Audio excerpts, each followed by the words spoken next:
नमस्कार। सुनो कहानी के एपिसोड 21 में आपका स्वागत है। आज इनकी कहानी में लेकर आई हूँ, उन्हें हम जानते हैं एक संत के तौर पे, भारत के संत महर्षि के तौर पे, पौंडीचेरी के संत श्री अरविंदो घोष।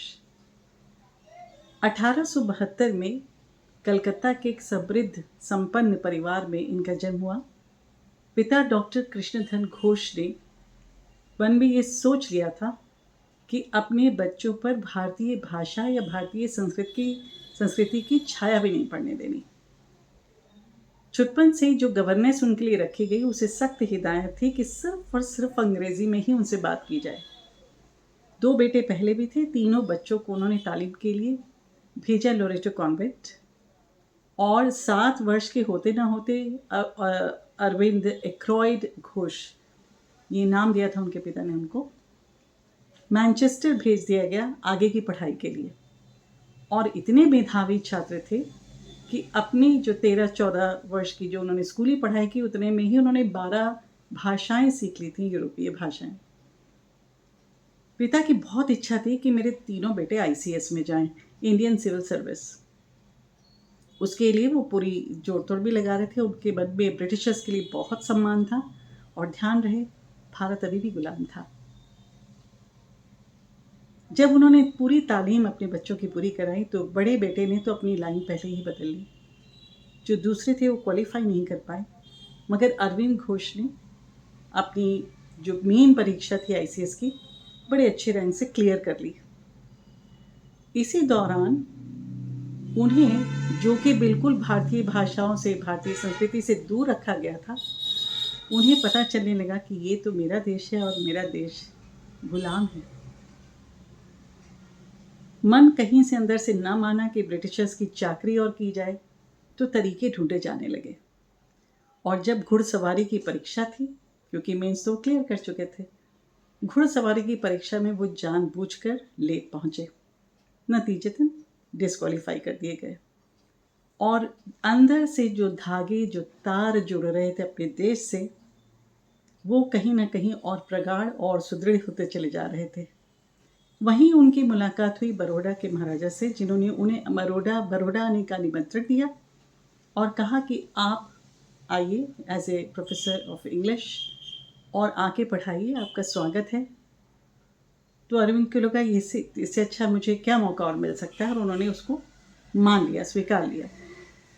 तो 20 साल के बाद वो चलते हैं वहाँ से, इंग्लैंड से बड़ौदा के लिए।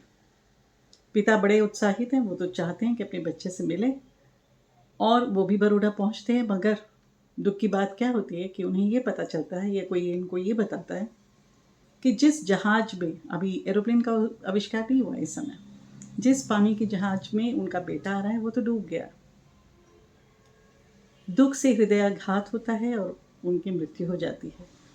अरविंद एक्रोइड घोष बड़ौदा पहुंचते हैं, अपना नया पद स्वीकार करते हैं, और अपने देश पर आने पर उन्हें पता चलता है कि यहाँ की एक भी भाषा उन्हें नहीं आती, यहाँ तक कि बंगला भी नहीं आती। अपनी जॉब को करते हुए वो संस्कृत, बंगला और अन्य भारतीय भाषाएं सीखते हैं। याद रहे, उस समय कोर्सेज नहीं होते थे, तो उस समय जो भी प्रयास करना होता था वो स्वयं ही करना होता था। और संस्कृत जब वो सीखते हैं तो ऐसे मन से सीखते हैं कि जितने भी स्क्रिप्चर्स हैं, जितने भी ग्रंथ हैं, उनको वो पढ़ के खुद समझ सके। बहुत अच्छी नौकरी चल रही है, बहुत अच्छे पैसे मिल रहे हैं। इसी दौरान उनका विवाह भी कर दिया गया, और अपनी पत्नी को एक खत में वो लिखते हैं, मेरे 3 पागलपन हैं। पहला तो ये कि जो भी ईश्वर ने मुझे दात बख्शी है, जो भी मुझे ईश्वर ने एकम्प्लिशमेंट्स दी है, वो सब ईश्वर के लिए है, भगवान के लिए है, और मैं उसमें कम से कम अपने ऊपर खर्च करूं, जो भी प्राप्त कर रहा हूं, बाकी ऐसे कामों में खर्च करूं जो कि ईश्वर के निमित्त हो। दूसरा पागलपन ये है, जो मुझे आज ही कल में सवार हुआ है, ऐसा वो लिखते हैं अपने पत्र में, कि मुझे ईश्वर के साक्षात दर्शन करने हैं। और तीसरा पागलपन ये है कि लोगों के लिए ये देश है, लोगों के लिए उनकी जन्मभूमि है। मेरे लिए भारत माँ है, और जब मैं माँ के छाती पर बैठे इस राक्षस को देखता हूँ, जिस ब्रिटिशर्स के राज्य को देखता हूँ, तो मेरे खून खौलता है कि मैं कैसे करके उन्हें मुक्त कराऊं। ये मेरे 3 पागलपन हैं। अब आप देखिए, बिल्कुल ऐसे व्यक्ति के द्वारा लिखा गया है जो अपने आप को पढ़ा रहा है, तैयार करा रहा है और एक जीवन की शुरुआती दौर में ही है। यहीं से जिस समय जॉब करते करते कुछ साल बीत जाते हैं, 1905 में बंगाल के विभाजन की तैयारी होती है। इनके अंदर का देशवासी या इनके अंदर का देशभक्त ऐसा जागता है कि अब मन छटपटाने लगता है कि सिर्फ यहाँ मुझे बैठकर कलम नहीं चलानी। ध्यान रहे, एक बात जो मैं कहना भूल गई, यहीं पढ़ाते हुए वंदे मातरम नामक अखबार में उनके इतने ओजस्वी लेख निकलते हैं कि यहाँ का युवा ओतप्रोत हो जाता है और हर अखबार की, हर अगले दिन के समाचार पत्र की बहुत प्रतीक्षा रहती है कि इस बार श्री अरबिंदो ने क्या लिखा। जो अंदर से देशभक्ति जाग रही है, जो अंदर से भारतीयता जाग रही है, सबसे पहला काम तो उन्होंने ये किया कि अपने नाम से एक्रोइड हटा दिया ताकि ब्रिटिशर्स की कोई छाप उनके नाम में ना रहे। अब वो श्री अरबिंद घोष अपने आप को लिखने लगे।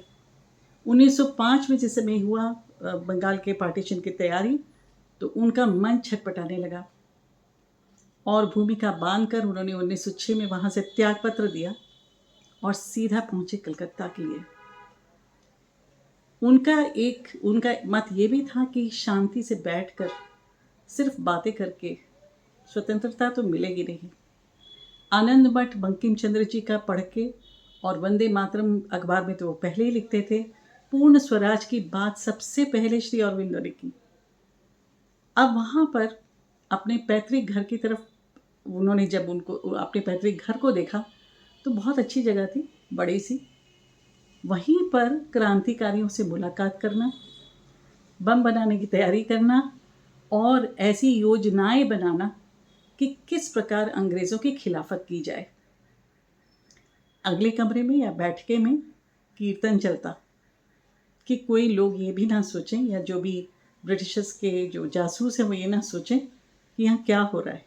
अगले कमरे में कीर्तन चलता और पीछे योजनाएं बन करने के लिए बैठकें होती। श्री अरविंद के बारे में लॉर्ड मिंटन ने ये लिखा है, is a most dangerous Indian to reckon with. यानी वो इतने खतरनाक हैं, उनकी कलम की धार इतनी ओजस्वी है और ऐसे बातें लिखते हैं वो स्पष्टता जो कि आज तक इससे पहले कभी किसी ने लिखी नहीं। इधर जो बम बनाने की उनकी तैयारियां होती है वो भी चलती हैं, बम के परीक्षण भी किए जाते हैं और बहुत कुछ छानबीन की जाती है कि किस प्रकार से हम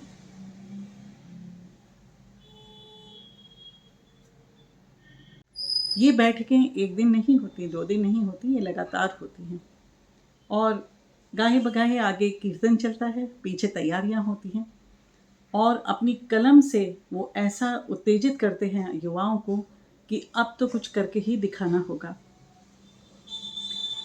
तब उस समय के वहाँ के मजिस्ट्रेट डगलस किंग्सफोर्ड वो इस बात के लिए मशहूर थे कि वो क्रांतिकारियों को बहुत ही कड़ी सजा देते थे। 3 साथी मिल करके बहुत पता लगाते हैं, छानबीन करते हैं कि वो किस समय निकलते हैं, किन गाड़ियों में निकलते हैं, तो उस पर अटैक किया जाए। खुदीराम बोस, प्रफुल्ल चक्की और 1-2 और क्रांतिकारी मिलके वो पता लगाते हैं कि किस समय कैरेज में वो कब उनकी कैरेज वहाँ से निकलती है। पूरा करने के बाद भी, पता लगाने के बाद भी उन्होंने एक दिन के लिए फैसला करते हैं कि हम आज जब कैरेजेस निकलेंगे तो उसके ऊपर बम फेंका जाएगा। होमवर्क तो बहुत सही होता है उनका, कैरेजेस निकलती हैं सही समय पर, बम फेंका जाता है और बम भी ठीक उसी कैरेज में लगता है जो उनके अनुसार वो वाली कैरेज थी जिसके अंदर डगलस किंग्सफोर्ड होंगे। मगर उस दिन भाग्यवश डगलस किंग्सफोर्ड दूसरी कैरेज में बैठे थे और जिस कैरेज पे बम फेंका गया उसमें थी 3 ब्रिटिश महिलाएं जिनकी मृत्यु हो जाती है उसी बम विस्फोट में।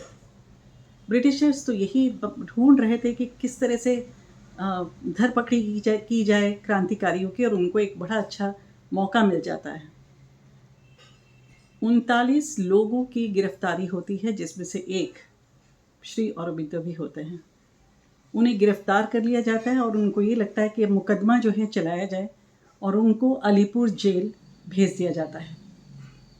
ये जेल साधारण जेल नहीं, एक सेल है जिसमें उनको एकांत में रहना है, और ऐसे एकांत में जिसको आप बोलेंगे नीरव एकांत, यानी किसी की आवाज़ सुनाई ना दे, किसी का कोई दिखाई ना दे, किसी बोला ना जा सके। 9 फीट बाय 5 फीट का ये छोटा सा सेल, इसमें ही दिन रात सुबह शाम यहीं रहना है, और सिर्फ जिस दिन कचहरी होगी उनको निकाला जाकर उनको लेकर के जाया जाता। यहाँ पर औरबिंदो के काम आया एक ऐसा हुनर बोलिए या एक ऐसी विद्या जो उन्होंने बड़ौदा में हासिल की थी, और ये विद्या थी योग की विद्या।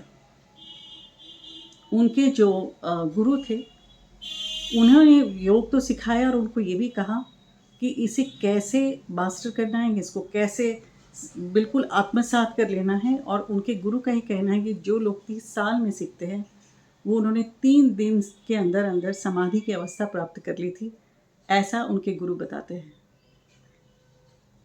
अलीपुर जेल में घुटन के अंदर, एकांत के अंदर, या तो लोग बहुत ही विक्षिप्त हो जाते, दुखी हो जाते, हार जाते, अपना साहस छोड़ देते। यहीं पर श्री अरबिंदो ने किया क्या, अपने योग का स्मरण करके, अपने योग को ध्यान करके अपनी ध्यान अवस्था इतनी बढ़ाई कि इस 1 वर्ष के दौरान ही उन्हें साक्षात ईश्वर के दर्शन हुए, और ऐसे दर्शन हुए कि उन्हें हमेशा ये लगता कि वो मुझसे बातें कर रहे हैं। मेरे सीमित ज्ञान से मैंने 3 ही ऐसे व्यक्तियों के बारे में पढ़ा है जिनको ईश्वर से साक्षात्कार और ईश्वर से साक्षात बात करने का मौका मिला। श्री रामकृष्ण परमहंस, विवेकानंद और श्री अरबिंदो। अपनी एक भाषण में जो कि उत्तरपाड़ा स्पीच के नाम से फेमस है, बहुत ही प्रसिद्ध है, उसमें वो स्वयं करते हैं कि मुझे कृष्ण के ऐसे दर्शन होते जैसे वो मेरे सामने हों। जेल की सलाखों के सीखचों में उनके दर्शन होते, कचहरी ले जाया जाता तो वकील में उनके दर्शन होते, जज की कुर्सी पर मेरी नज़र पहुंचती तो मुझे लगता कृष्ण वहाँ बैठे हुए हैं।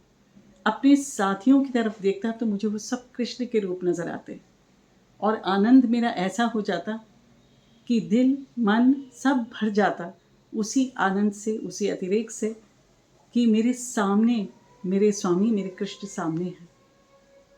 अब यहाँ से आध्यात्म का एक नया पाठ शुरू होता है।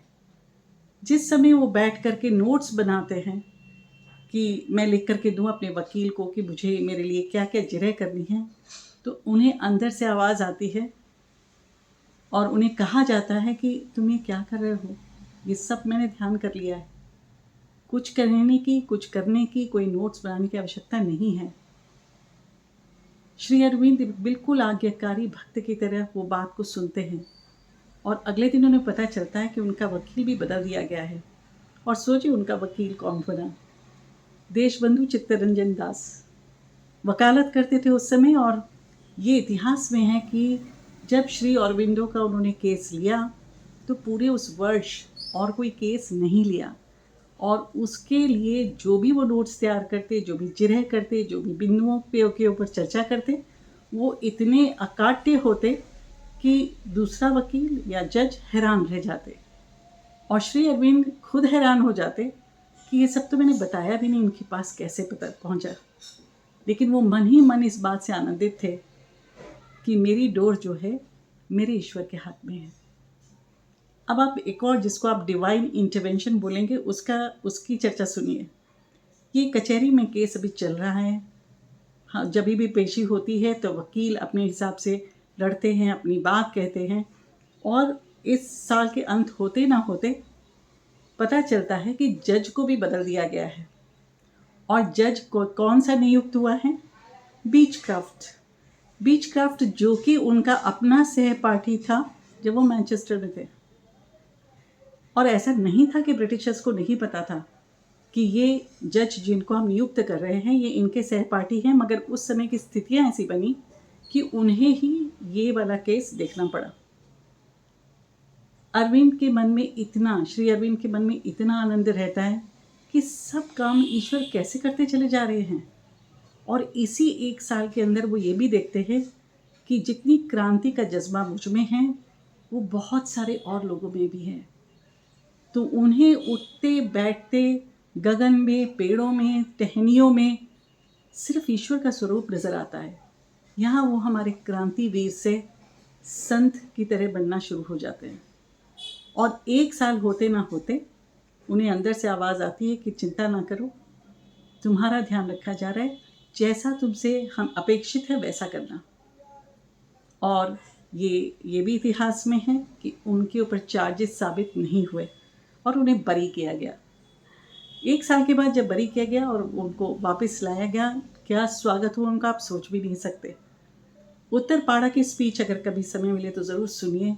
उसमें उनके आनंद और जो कृष्ण के साथ उनके एक्सपीरियंसेस थे, अनुभव थे, उसको उन्होंने शेयर किया है।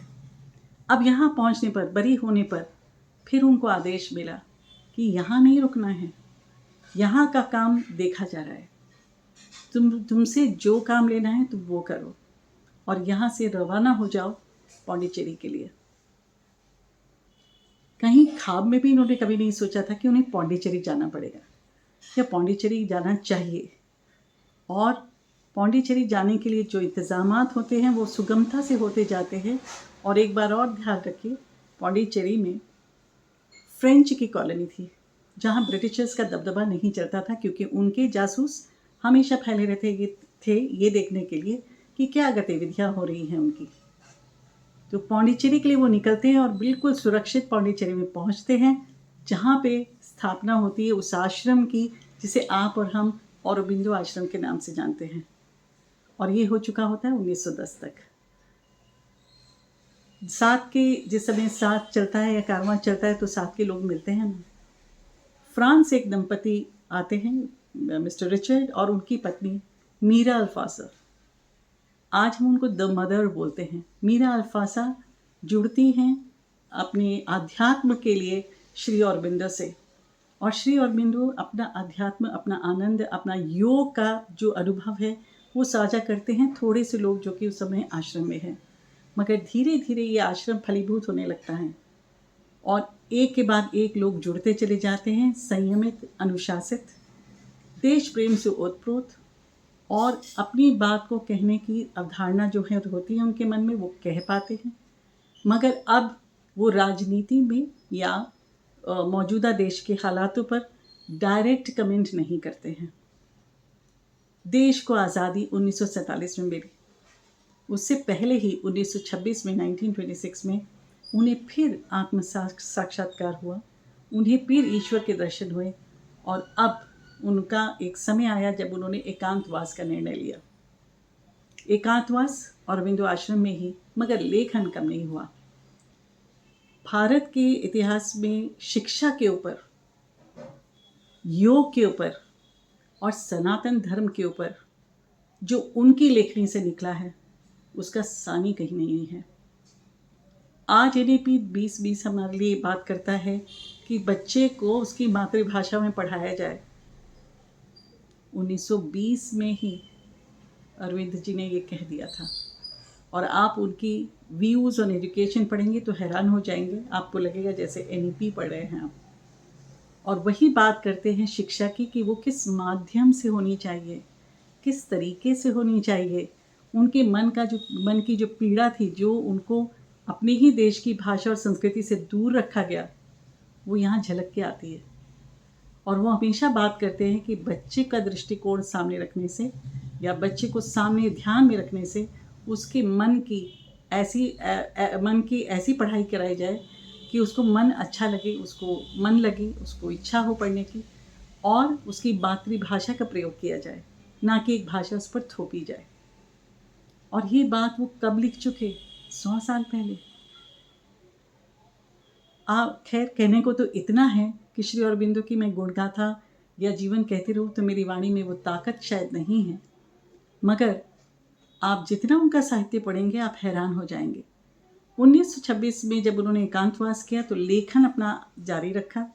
कोई प्रश्न उत्तर आते तो उन प्रश्नों का वो उत्तर देते, कोई शंकाएं होती उनका समाधान करते, और धीरे धीरे उस आश्रम की मैनेजमेंट या ऑर्गेनाइजेशन मीरा अल्फासा के हाथ में उन्होंने सौंपी, और जिन्हें हम मदर कहते हैं, अभी द मदर, और इन्हीं के नाम से जानते हैं।